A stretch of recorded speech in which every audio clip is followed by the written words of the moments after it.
അപ്പൊ അന്നേ എനിക്കൊരു സമാധാനമായി. ഓളാ കല്യാണത്തിന് സമ്മതിച്ചല്ലോ. അമ്മ ഓഡിറ്റോറിയത്തിന്റെ 3.5 ലക്ഷമാണ് വരിക. ഒരു ദിവസത്തേക്കാ? ആ ഒരു ദിവസത്തേക്ക്. ഓരോട് പറയാം നമ്മള് കേറി പാർക്കുന്നൊന്നല്ലാന്ന്. താലിയും കിട്ടുമ്പോളിങ്ങ് പോരൂലേ? Okay okay.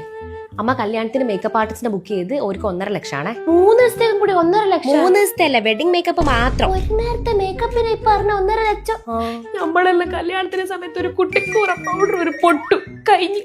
ഇതെന്താ അമ്മ? കല്യാണത്തിന്റെ ഹൽദി, മെഹന്തി, സംഗീത്, സൂഫി നൈറ്റ്, കോക്ടെയിൽ പാർട്ടി എല്ലാത്തിന്റെയും കൂടെ ഡ്രസ്സിന്റെ ബില്ല് വരുന്നത് 5 ലക്ഷത്തി സംതിങ് ആണ്. 5 ലക്ഷം? പൊന്നുണ്ട ഡ്രസ് ഉണ്ടാക്കുന്നേ? എനിക്കറിയില്ല. അമ്മ ഇതാ കേറ്ററിംഗ് കാർ എന്ന കൊട്ടേഷൻ. പിന്നെ ഇതിലൊരു 5 ടൈപ്പ് ഡിസേർട്ടും കൂടെ ആഡ് ചെയ്യാനുണ്ട്. എല്ലാ കുഞ്ഞുമോളെ ഇത്രയോ സാധനങ്ങളാ? നമ്മളെ കുടുംബക്കാരെല്ലാം തന്നെയല്ലേ വരുന്നത്? പിന്നെ എന്റെ ഫ്രണ്ട്സും വരുന്നില്ല. കുറച്ചുകൂടെ. നമ്മളെല്ലാം കാലത്ത് ഒരു ചോറും ചാറും ഇതെല്ലാം എന്തെല്ലാം പയ്യാരാന്ന്. ഇല്ല, ഡയമണ്ട് നെക്ലേസ് തന്നെ വേണം, ഈ ഡിസൈനുള്ള തന്നെ വേണം എനിക്ക്. അതൊന്നും നടക്കൂല. ഇഞ്ഞെന്നാ പറയുന്നത്? ഇനി പൊന്നിന്റെ വില എല്ലാം കണ്ടിട്ടില്ലേ? റോക്കറ്റ് വിടുന്നതിനോട്ടാ വിടുന്നത്. ഈ ഡിസൈനുള്ള തന്നെ വേണം എനിക്ക്. ഇഞ്ഞെന്നാ പറയുന്നത്? ഇനി അവിടെ നിൽക്ക് ഒരു മിനിറ്റ്. എനിക്ക് ഏതോ ഒരു ചെക്കൻ ഇഷ്ടമില്ലേനാ. ഇനി ഒരു പണം എടുക്കും, ഓനോട് അങ്ങ് പോട്. അല്ല അച്ഛനോട്. ഇല്ല, അച്ഛനോടല്ല ഞാൻ പറഞ്ഞോളൂ. അതൊന്നും ഇനി നോക്കണ്ട, ഇനി പോട്. ഇതിപ്പോ ലാഭമല്ല. പോട്.